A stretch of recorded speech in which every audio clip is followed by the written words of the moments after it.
Graças e paz. Se você puder, dê uma salva de palmas ao Senhor, pode tomar o seu lugar.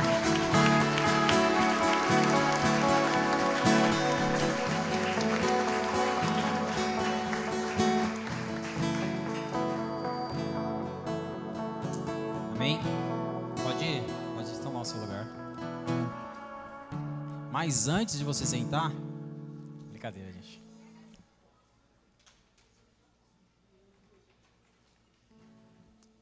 Amém? Se você puder, abra sua Bíblia em Salmos 42, versículo 1.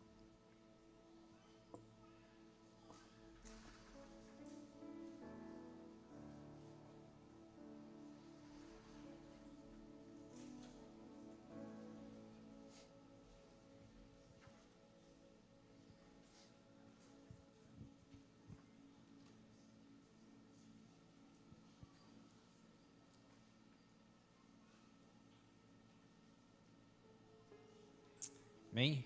Salmos 42, verso 1, diz: Como suspira a corça pela corrente das águas, assim por ti, ó Deus, suspira a minha alma. Verso 2: A minha alma tem sede de Deus, do Deus vivo. Quando irei e me verei perante a face de Deus? Agora volta um pouquinho e abra lá em Gênesis 26.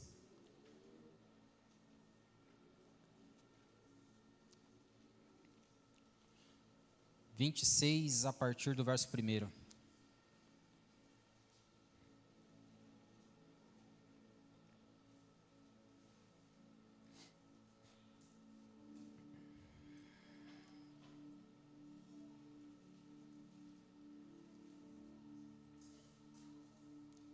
Amém? A partir do verso 1 diz o seguinte: Houve fome naquela terra, como tinha acontecido no tempo de Abraão. Por isso, Isaque foi para Gerar, onde Abimeleque era o rei dos filisteus. O Senhor apareceu a Isaque e disse: Não desça ao Egito, procure estabelecer-se na terra que eu lhe indicar. Permaneça nessa terra mais um pouco, e eu estarei com você e o abençoarei. Porque a você e a seus descendentes darei todas essas terras, e confirmarei o juramento que fiz a seu pai Abraão. Tomarei seus descendentes tão numerosos como as estrelas do céu, e lhes darei todas essas terras, e por meio da sua descendência todos os povos da terra serão abençoados. Porque Abraão me obedeceu e guardou os meus preceitos, meus mandamentos, meus decretos e minhas leis. Assim, Isaque ficou em Gerar. Quando os homens do lugar... Não, a gente pula essa parte, amém?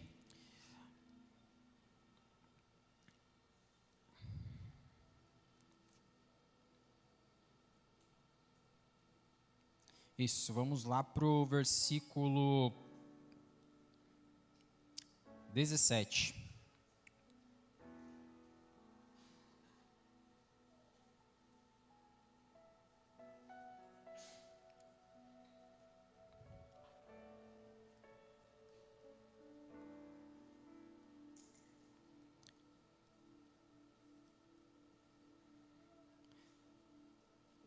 Lá no verso 17 diz assim: Então Isaque mudou-se de lá e acampou-se no vale de Gerar, e ali se estabeleceu. Isaque reabriu os poços cavados no tempo de seu pai Abraão, o qual os filisteus fecharam depois que Abraão morreu, e deu-lhes os mesmos nomes que o seu pai lhes tinha dado. Os servos de Isaque cavaram no vale e descobriram um veio de água. Mas os pastores de Gerar discutiram com os pastores de Isaque, dizendo: A água é nossa. Por isso, Isaque deu ao poço o nome de Ezeque. Então, os seus servos cavaram outro poço, mas esses também discutiram por causa dele. e por isso o chamou Sitna. Isaque mudou-se dali e cavou outro poço, e ninguém discutiu por causa dele. E deu-lhe o nome de Reobote, dizendo: agora o Senhor nos abriu espaço e prosperaremos na terra. Amém? Vocês vão entender que não foi aleatório, tá? A corça com o Isaque. Amém? Aqui, nós podemos ver aqui em Gênesis, que vem falando primeiro de Abraão, dizendo que Abraão obedeceu todos os estatutos, as ordens, as leis que o Senhor havia dado para ele. E havia também sobre ele uma promessa. Essa promessa não se cumpriu ainda em Abraão. Então veio Isaque, que também era o filho dessa mesma promessa. E Isaque buscou trilhar o mesmo caminho que o seu pai. E aqui nós vemos que o Senhor novamente chama também Isaque e traz a ele a promessa que também havia dado ao seu pai. E junto com essa promessa o Senhor também dá direções para Isaque, dizendo: não desça para o Egito, permaneça na terra que eu vou te direcionar. E essa terra, a princípio, era Gerar. E, de fato, Isaque estava seguindo essa ordem, né, essa direção dada pelo Senhor. Estava caminhando, de fato, em obediência, assim como seu pai também caminhou. E aí nós vemos que, em determinado momento, Isaque já havia desentulhado os poços que seu pai havia cavado, que os filisteus haviam entulhado, e deu a eles os mesmos nomes que o seu pai havia dado. E nós vemos na Bíblia, sempre que é erguido, pelo menos no Antigo Testamento, sempre quando é erguido um altar, também a questão dos poços, isso demarcavam certas circunstâncias, certas ocasiões na vida dessas pessoas que estavam caminhando com o Senhor. E aqui diz que Isaque deu os mesmos nomes aos poços que o seu pai havia dado. Porém, diz mais aqui que os homens, os servos de Isaque, cavaram poços, e um desses poços que eles cavaram, eles acharam um veio de água, né? Que era um lugar da onde realmente havia muita água, né? E os moradores daquela terra contenderam com ele por causa daquele poço.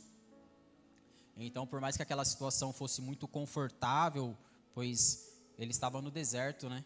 Então, um veio de água seria algo muito propício para ele, visto que o seu povo já era muito grande, eles já tinham muitos gados, muitos animais, então seria propício ele permanecer naquele lugar. Porém, diz que eles abriram mão daquele lugar que certamente seria de conforto. E ele prosseguiu para onde o Senhor havia mandado que ele fosse. E diz que os seus servos cavaram ainda outro poço, e novamente houve briga por causa daquele poço, e ele abandonou aquele poço, e os seus servos cavaram ainda outro poço. E nesse não houve contenda, né? E aí ele deu nomes também a esses poços, né? Como nós lemos. Eu até fiz questão de colocar aqui os nomes dos poços.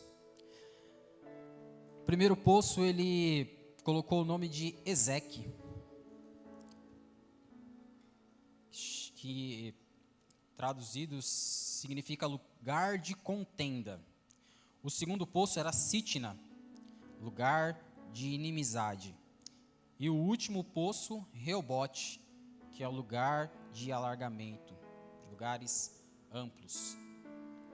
Entenda, quando você decide caminhar em obediência ao Senhor dentro da palavra que Ele te deu, como nós vemos no tempo de Abraão, como nós vemos como foi Isaque, nem tudo será fácil.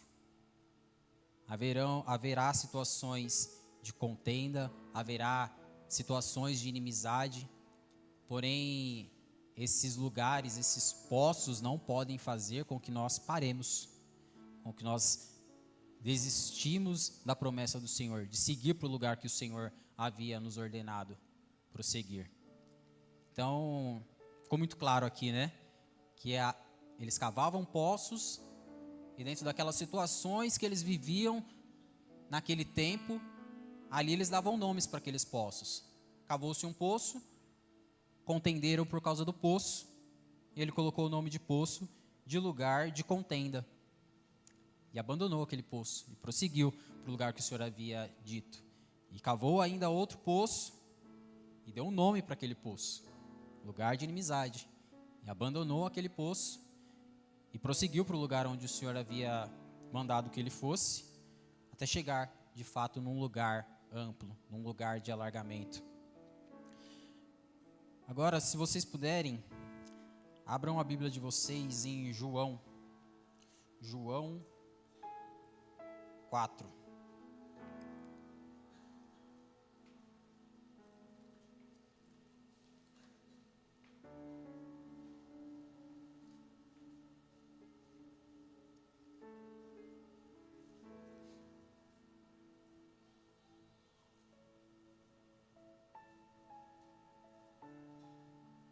Amém?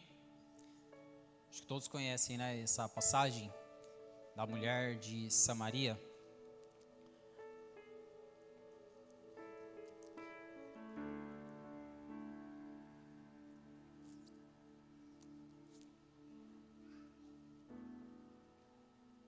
Amém? Só dando uma floreada aqui, né, que bem comprido o texto. Diz que Jesus, ele estava seguindo pelo caminho, e era a hora sexta, né, diz que era um horário bem quente do dia, e ele encontrou uma mulher samaritana, retirando água do poço, né? No versículo 7, melhor, a partir do 6. Estava ali a fonte de Jacó. Cansado da viagem, assentara-se Jesus junto à fonte, por volta da hora sexta. Nisso, veio uma mulher samaritana tirar água. Disse-lhe Jesus: dá-me de beber, pois seus discípulos tinham ido à cidade para comprar alimentos. Então lhe disse a mulher samaritana: como, sendo tu judeu, pedes de beber a mim, que sou mulher samaritana? Porque os judeus não se dão com os samaritanos. Replicou-lhe Jesus: se conheceras o dom de Deus e quem é o que te pede, dá-me de beber, tu lhe pedirias e ele te daria água viva. Respondendo ela: Senhor, tu tens com que atirar e o poço é fundo. Onde, pois, tem água viva? És tu, porventura, maior que Jacó, o nosso pai, que nos deu o poço, do qual ele mesmo bebeu, e bem assim seus filhos e seu gado? Afirmou-lhe Jesus: quem beber desta água tornará a ter sede. Aquele, porém, que beber da água que eu lhe der, nunca mais terá sede. Pelo contrário, a água que eu lhe der será nele uma fonte a jorrar para a vida eterna. Amém? Vamos fazer aqui uma comparação, né? Lá no Antigo Testamento, um lugar propício, um lugar confortável, um lugar de provisão, eram os lugares onde haviam-se os poços, onde as pessoas cavavam os poços e ali davam os seus nomes, estabeleciam ali as suas tendas próximas àquele lugar. Porém, quando nós vemos aqui no Novo Testamento, com a vinda de Jesus, ele diz que ainda que alguém beber de uma água de um poço, virá a ter sede, mas se beber dele, jamais tornará a ter sede. Então, a partir do momento que nós decidimos, a partir de Jesus, que nós decidimos viver conforme as nossas vontades, a única coisa que nós estamos fazendo é cavar poços. Cavar poços e viver dos nossos esforços, onde nós temos que ali, todo dia, nos esforçar em tirar daquela água para saciar uma necessidade momentânea e novamente depois vir a ter sede de novo. Mas quando nós entendemos que a nossa fonte de águas vivas é Jesus, nós deixamos de depender da misericórdia e passamos a desfrutar da graça. Amém? Então, eu queria que você parasse e pensasse um pouco. Hoje, dentro do que você tem vivido, dentro das suas decisões, dentro dos lugares que você tem se colocado, você pode dizer que está desfrutando da fonte de águas vivas, ou você tem cavado poços e tem sobrevivido dos esforços das suas mãos? E ainda digo mais, qual será que é o nome dos poços que você tem cavado? Talvez os seus poços se chamam idolatria, dependência própria, não sei, avareza. Talvez você ainda possa, em algumas áreas da sua vida, depender da fonte de águas vivas que é Jesus. Mas talvez tenham áreas das suas vidas que não estão sendo cobertas ou irrigadas por essa água que jorra para a vida. Talvez há algumas áreas da sua vida que você tem sobrevivido de poços. Poços esses que você mesmo deu os nomes, e os nomes deles não são Jesus. Em algumas áreas da sua vida você não tem desfrutado de uma água que traz vida. Talvez por isso você esteja num lugar de conforto, de comodismo, vivendo muitas vezes em alguns lugares em Cristo, mas em algumas áreas da sua vida em lugares de contenda, em lugares de inimizade, sendo que o Senhor tem um lugar amplo para todas as áreas da sua vida. O Senhor tem para vocês uma vida plena em todas as áreas.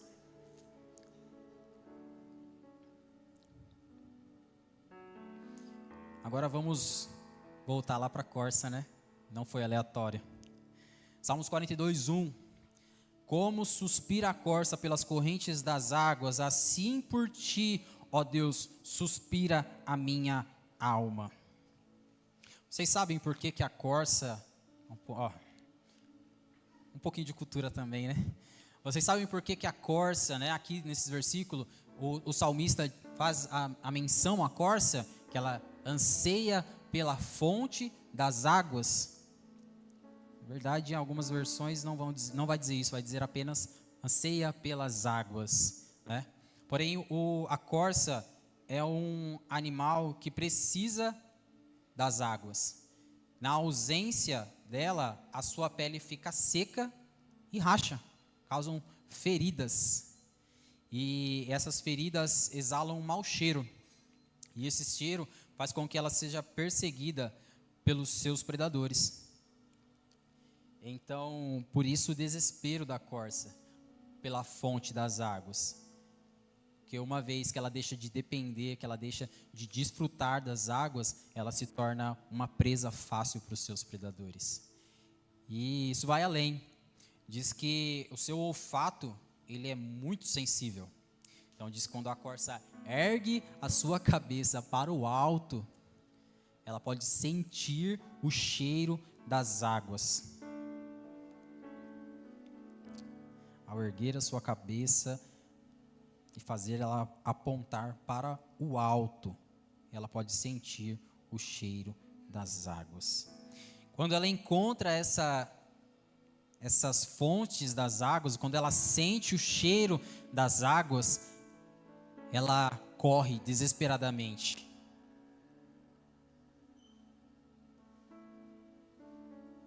Quando ela encontra a fonte das águas, diz que...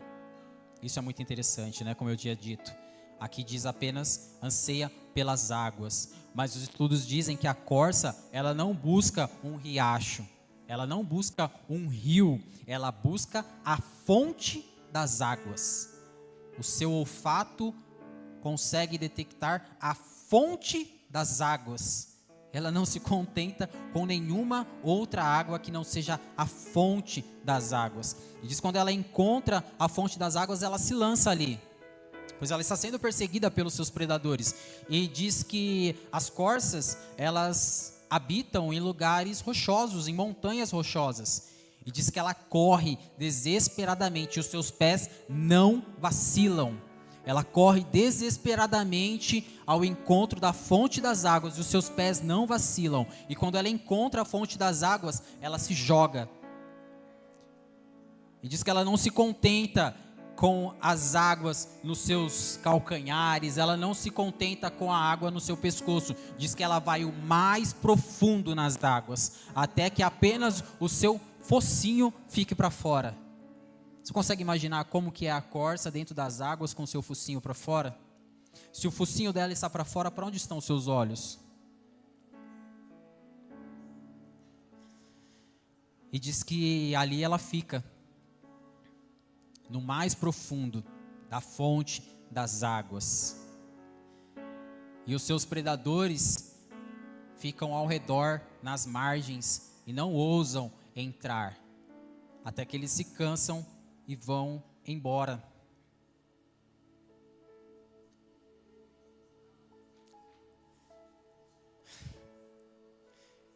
Será que hoje nós somos as corças ou nós somos os pastores cavando poços? Será que nós temos nos contentado em viver com águas rasas?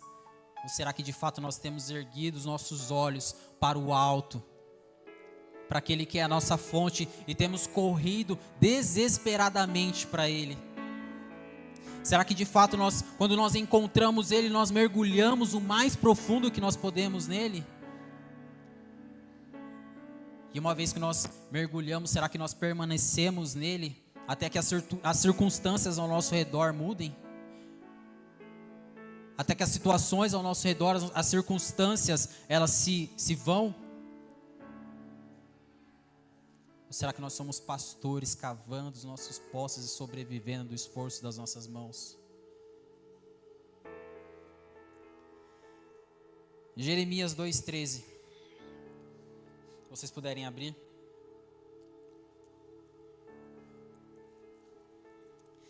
Quando o Senhor falava para mim, me ministrava acerca disso, Ele dizia uma coisa: eu busco arrependimento. Eu busco arrependimento. Jeremias 2,13, vocês acharam? Jeremias 2,13 diz o seguinte: o meu povo cometeu 2 crimes. Eles me abandonaram, a mim, a fonte de águas vivas,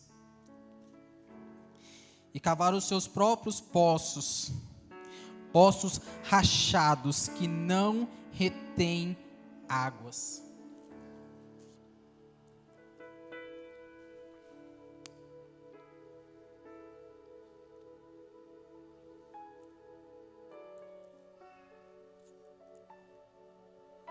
Meu povo me abandonou, a mim, que sou a fonte de águas, a fonte de águas vivas, e cavaram para si poços, poços rachados, que não retêm águas.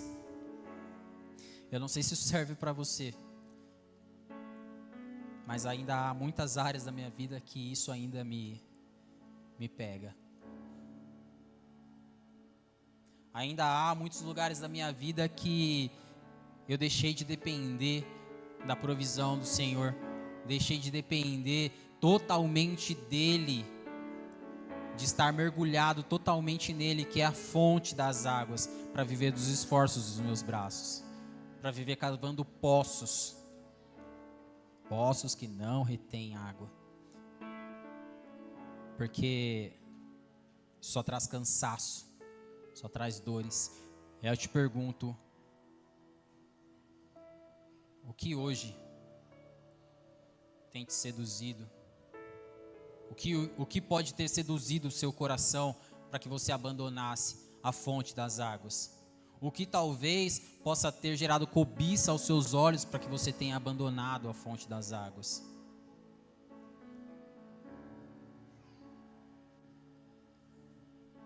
O que será que te fez abandonar a fonte das águas para viver dos seus esforços, para viver da sua dependência e não dele, lançando sobre ele todas as suas ansiedades, todas as suas necessidades, que de fato ele é quem cuida de nós, ele que é a fonte de águas que nunca acaba, só nele há vida. E mais uma vez o Senhor diz: eu busco por arrependimento. Eu busco por arrependimento. Pessoal do louvor, se puder subir. Se você puder, se coloque em pé agora.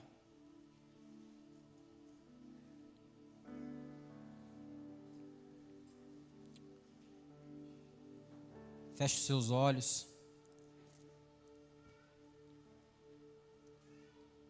E olhe para dentro de você. E o Senhor está te perguntando: o que te fez abandonar a fonte das águas? O que te seduziu? O que te iludiu? O que fez você abandonar a Ele, que é a fonte das águas? O que te fez cavar poços? Qual é o nome dos poços que hoje você tem desfrutado? Qual é o nome dos poços que hoje você tem dependido para viver? O que é que tem feito você fazer esforços vãos? Pois muitas vezes os esforços da sua mão não traz vida, não traz provisão, não tem vida. E mais uma vez o Senhor diz: eu busco por arrependimento. Será que hoje você pode olhar para dentro de você